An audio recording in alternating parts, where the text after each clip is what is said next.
Sejarah Candi Borobudur.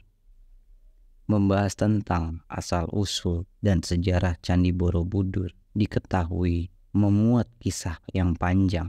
Candi Borobudur didirikan kali pertama pada tahun 750 hingga 842 Masehi oleh pemerintahan dinasti Shailendra.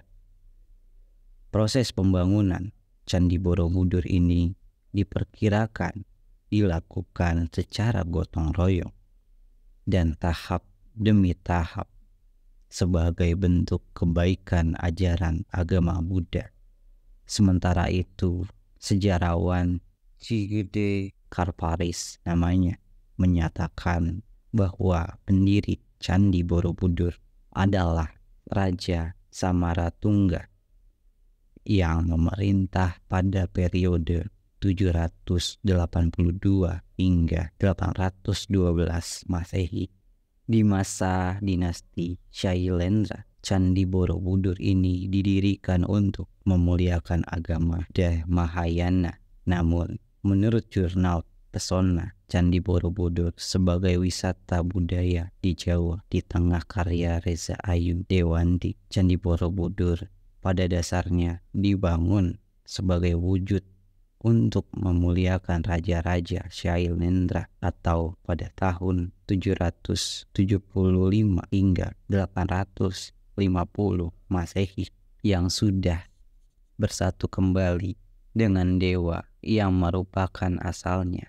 Candi Borobudur merupakan monumen keagamaan yang digunakan sebagai tempat kontemplasi. Ditambah lagi, Candi Borobudur mengekspresikan perjalanan Sang Buddha serta menjadi simbol hubungan antara seorang raja dengan rakyatnya. Sampai saat ini belum ada sumber-sumber tertulis yang menyebutkan kapan Candi Borobudur ini didirikan hingga berapa lama proses pembangunannya. Penemuan kapan didirikan Candi Borobudur masih merupakan hasil interpretasi dari prasasti berangka yang diyakini dibuat pada tahun 882 Masehi. Ditambah lagi ada juga prasasti Sri Kahulunan yang diperkirakan dibuat pada tahun 842 Masehi. Menurut Balai Konservasi Borobudur, susunan Candi Borobudur ini terdiri dari 9 teras berundak dan sebuah stupa induk pada bagian puncak. 9 teras tersebut terdiri dari 6 teras persegi dan 3 teras berdenah lingkaran. Berdasarkan legenda, arsitek yang merancang Candi Borobudur adalah seorang yang bernama Gunadarma. Namun, secara historis, hal itu belum dapat dipastikan atau diketahui secara pasti kebenarannya. Proses pembangunan Candi Borobudur memakan waktu yang sangat-sangat panjang selama ratusan tahun hingga akhirnya selesai pada masa kekuasaan Raja Samaratungga 825 Masehi. Candi Borobudur dibangun dalam 5 tahapan sesuai catatan sejarah yang ada. Candi Borobudur menjadi lambang sebuah alam semesta. Bentuk arsitektur Candi Borobudur yang dibentuk setengah bola merepresentasikan ajaran agama Buddha, yakni tingkat dalam semesta, yaitu Kamadhatu yang dipenuhi relief manusia dengan hawa nafsu atau dunia keinginan, dan rupa hatu yang menggambarkan manusia menerangi hawa nafsunya atau dunia yang terbentuk. Ada juga Arupadu, artinya dunia tak terbentuk. Sementara itu pada tingkat ketiga, Arupadhatu, Arupadatu, dan tidak lagi memiliki hiasan atau relief-relief sebagai wujud terikat dengan unsur dunia. 3 tingkat tersebut dapat dilihat pada Candi Borobudur. Berdasarkan beberapa relief yang ada memiliki panjang sampai 3 meter. Selain itu ada 1.400 figura yang diselingi dengan beberapa bidang pemisah sekitar 1212 buah.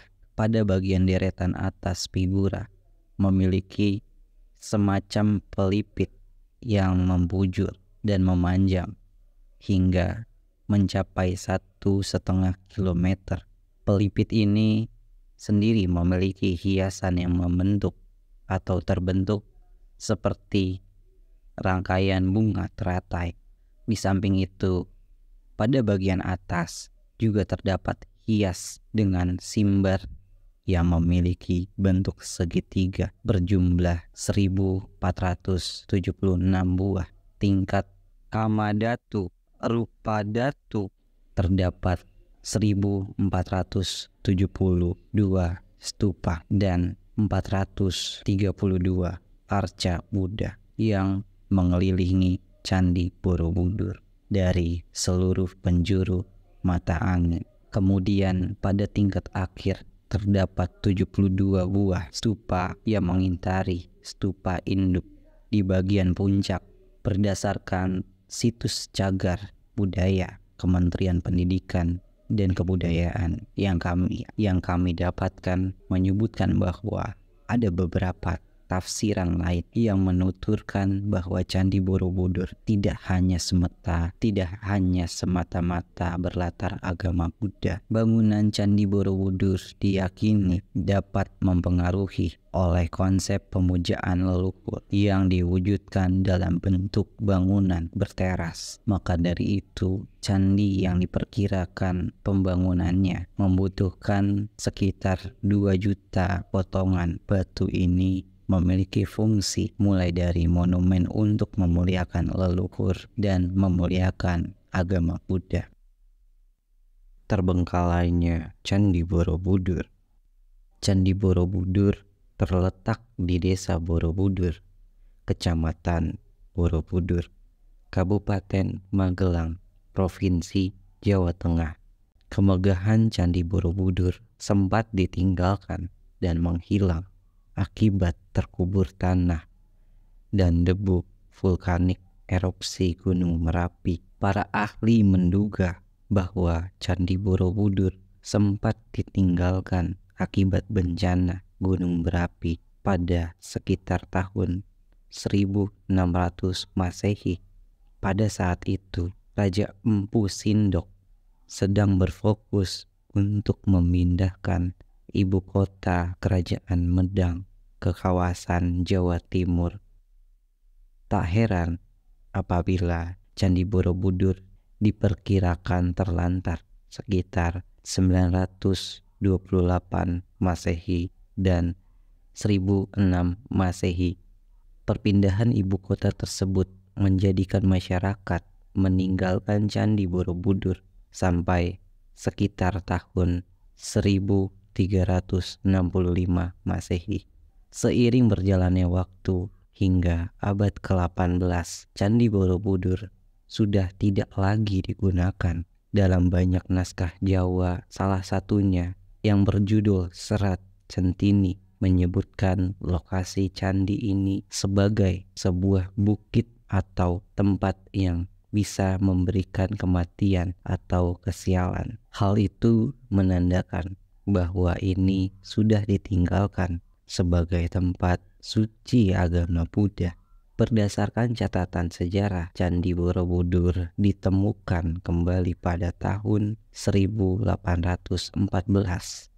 Pada saat itu, Indonesia masih di bawah kekuasaan Inggris. Dikutip dari situs Balai Konversi Borobudur menyebutkan Sir Thomas Stanford Raffles, Gubernur Jenderal Inggris ketika berkunjung ke Semarang, mendapatkan informasi bahwa di daerah Kedu ditemukan bebatuan bergambar pada bukit sekitar Desa Bumi Segoro. Selanjutnya, Raffles memerintahkan seorang Belanda bernama Cornelius untuk membersihkan situs yang masih tertutup oleh tanah, semak belukar, dan pepohonan. Cornelius pun mengajak 200 orang masyarakat sekitar untuk menebang pohon dan pengalihan dilakukan selama 2 bulan. Hanya ada beberapa bagian yang tidak bisa digali karena bisa jadi runtuh. Dimulai pada tahun 1817. Ada banyak penggalian kecil yang dilakukan. Akan tetapi hasil tidak pernah didokumentasikan sampai pada tahun 1835. Pembersihan situs bersejarah bernama Candi Borobudur tampak setelah dilanjutkan oleh residen ini, wilayah Kedu yang bernama C.L. Hartman. Tak hanya itu, Hartman juga melakukan kegiatan penelitian mengenai situs tersebut. Hanya saja laporan terkait penelitian tersebut tidak pernah terbit. Sejarawan dan arkeolog sekaligus ketua pemugaran Candi Borobudur yang kedua, Sukmono, menyebut dalam bukunya berjudul Satu Abad Usaha Penyelamatan Candi Borobudur pada tahun 1991, upaya pemotretan relief Borobudur sebenarnya telah dilakukan sejak 1845 oleh juru foto yang bernama Schiffer. Hanya saja dikarenakan hasil karya Schiffer dianggap tidak memuaskan, dokumentasi relief Borobudur digambar secara langsung oleh tangan seorang tentara bernama Wilson. Sementara itu, tulisan menjelaskan tentang Borobudur ditulis oleh Burman, disunting hingga disempurnakan oleh Limans menjadi monografi seni pada tahun 1873.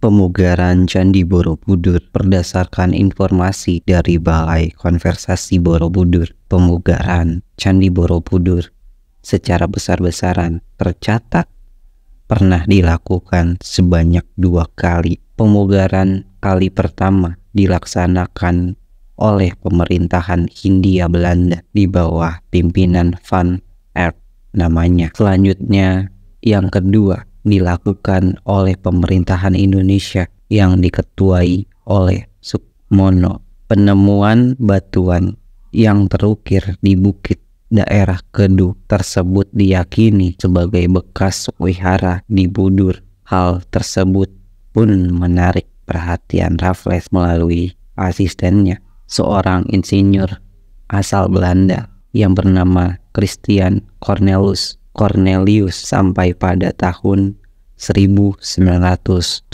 hingga 1911. Seorang ahli purbakala dan pemugaran kelahiran Ambon, Theodor Van Eert, menjadi orang pertama yang melakukan pemugaran pada Candi Borobudur. Dana yang dihabiskan pemerintah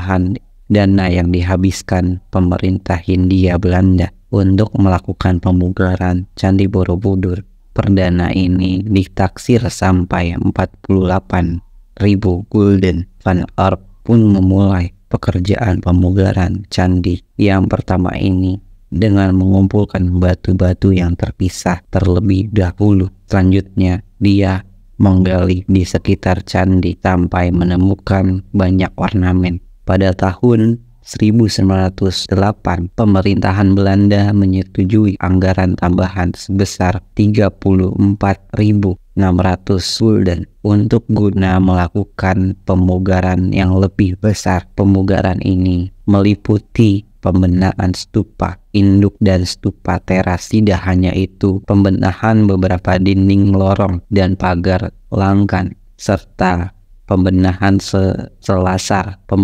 selasar juga dilakukan. Pemugaran dana ini selesai tepat pada tahun 1911. Pada pemugaran pertama ini, Van Eert belum menyentuh kemiringan dinding yang semakin membahayakan. Van Eert lebih berfokus pada pembenahan dan pertataan lantai pada Candi Borobudur. Menurut hasil kajian Balai Konservasi Borobudur, ada kemiringan tanah dasarnya tidak stabil. Hal tersebut dikarenakan terlalu banyak infiltrasi air yang masuk pada bagian dasar candi. Pemugaran Candi Borobudur yang kedua dilakukan oleh pemerintah Indonesia dan UNESCO pada tahun 1973 hingga 1983. Pemugaran yang diketuai oleh Sukmono memakan waktu hingga 10 tahun yang dimulai pada 10 Agustus 1973.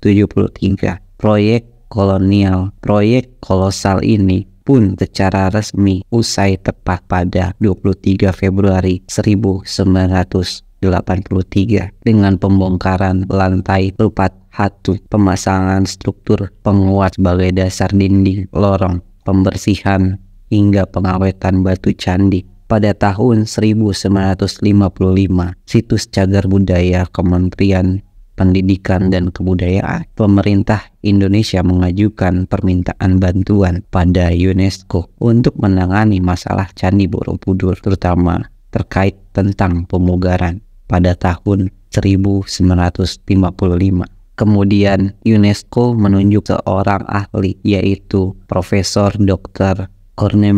Kormans, Kepala Laboratori Central des Musées de Pilki. Kedatangan Kormans pun memberikan dampak yang sangat berarti bagi Candi Borobudur. Kormans menyatakan Candi Borobudur menderita penyakit kanker batu. Apabila tidak segera dilakukan dan ditangani, maka batuan candi akan hancur secara perlahan.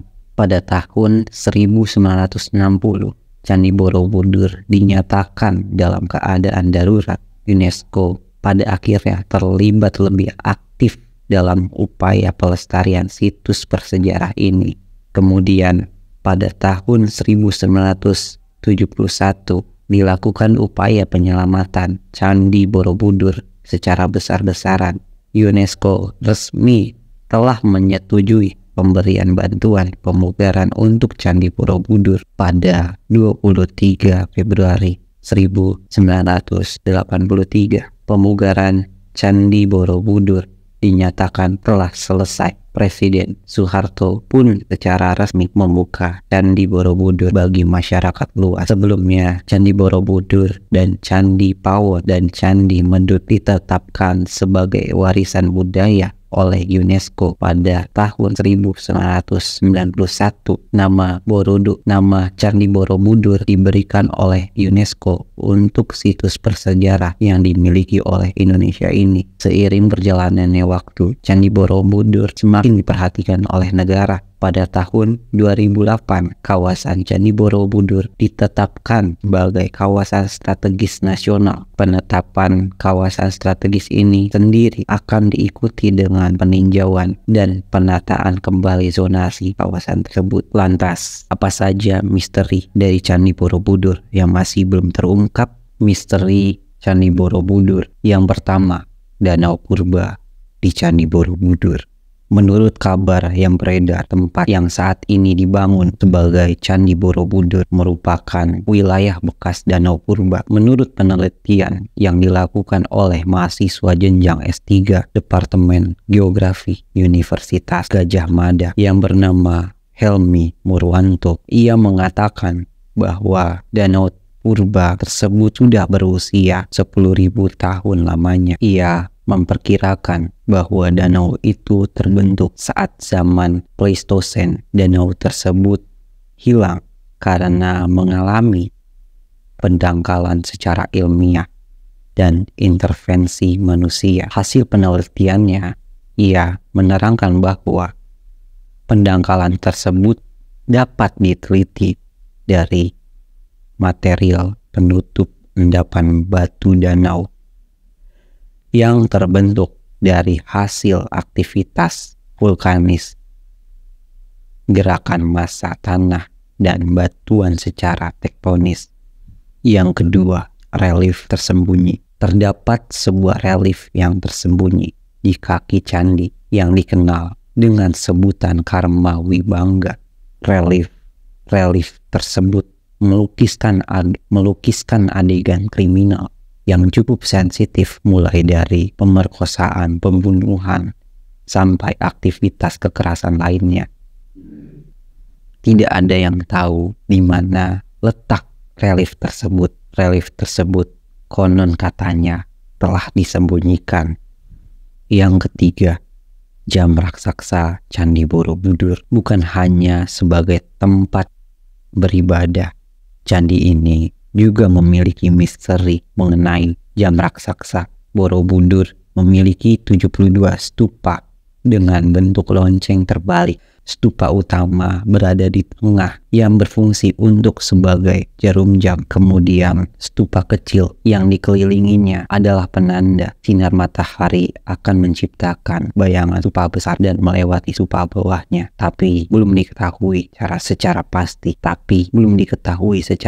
cara untuk membaca waktu di jam raksasa tersebut. Yang keempat, mitos Kunto Bimo. Bila diperhatikan, Candi Borobudur ada sejumlah stupa berlubang yang di dalamnya ada arka Kunto Bimo dengan bentuk dharma cakra. Mitos beredar, bila menyentuh patung tersebut melalui lubang stupa, maka seluruh keinginan akan tercapai. Syaratnya, bagi untuk pria disarankan menyentuh jari kelingking dan wanita disarankan menyentuh jari kaki. Yang kelima, ukiran UFO. Salah satu peninggalan purbakala yang memiliki lukisan penampakan UFO atau piring terbang adalah Candi Borobudur. Akan tetapi belum bisa dipastikan mengapa dibuat pola seperti itu. Memungkinkan saja itu adalah simbol UFO atau bisa juga simbol yang lain. Sejumlah ahli mengatakan bahwa piring terbang tersebut menjadi simbol 7 permata kerajaan dalam kosmologi Buddha. Singa urung. Yang keenam, singa urung. Patung dengan bentuk singa terletak di sebelah kiri dan kanan, tepatnya di tangga saat masuk ke area candi. Dalam bahasa Jawa, singa urung adalah harimau gagal. Harimau gagal memiliki mitos yang cukup seram. Kabarnya, bila ada pengunjung yang akan menaiki patung dan berkata kasar, maka ia akan didatangi oleh singa yang kerap dihantui dalam mimpi. Bahkan bila sepasang kekasih mendekatinya, maka akan putus atau gagal menikah. Demikianlah sejarah yang ada di Nusantara yang dapat kami ceritakan kepada sahabat dimanapun kalian berada. Cukup sekian, terima kasih, bye-bye.